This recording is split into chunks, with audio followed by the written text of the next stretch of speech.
Welcome to Week in Review. You've reached Talking with Dr. Terry, 180 Seconds to a Better You. This is message number 48. I'm Dr. Terry Wurzbacher, and this call is dedicated to Ken Rhodes.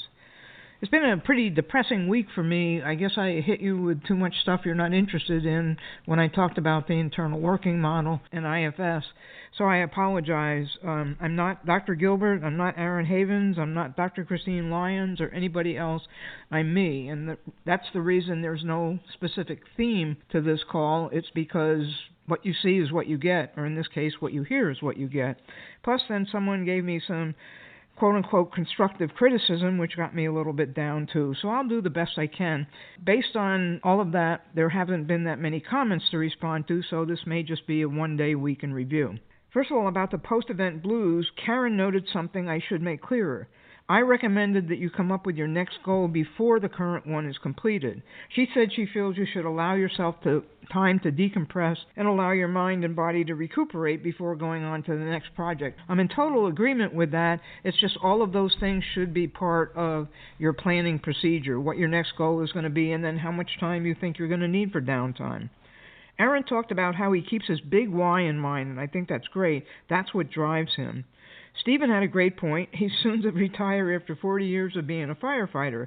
He said few things can compete with going to a fire in the middle of the night, and I can certainly understand this and hope that he has something else he's developed a passion for, even if it's not as great a passion.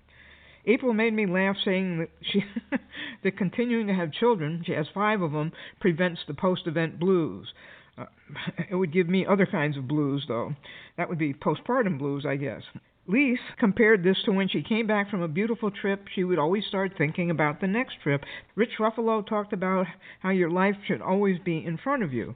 Paul mentioned that when his baseball goal ended, he went to work on his 1,000,000 push-up goal. I got that out finally. Moving on to the internal working model calls. Karen and Holly both felt this was useful for them to think about because they both have grandchildren, and I agree with that completely. Pay attention now. Jove understood this concept completely because he's a principal and a coach, as is Andrew Murata.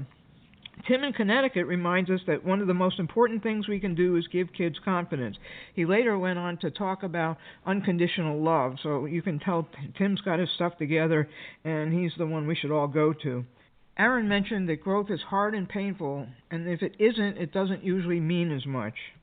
April said that IFS reminded her of Rumi's poem, Guest House. This ends with, "Be grateful for whoever comes, because each has been sent as a guide from beyond."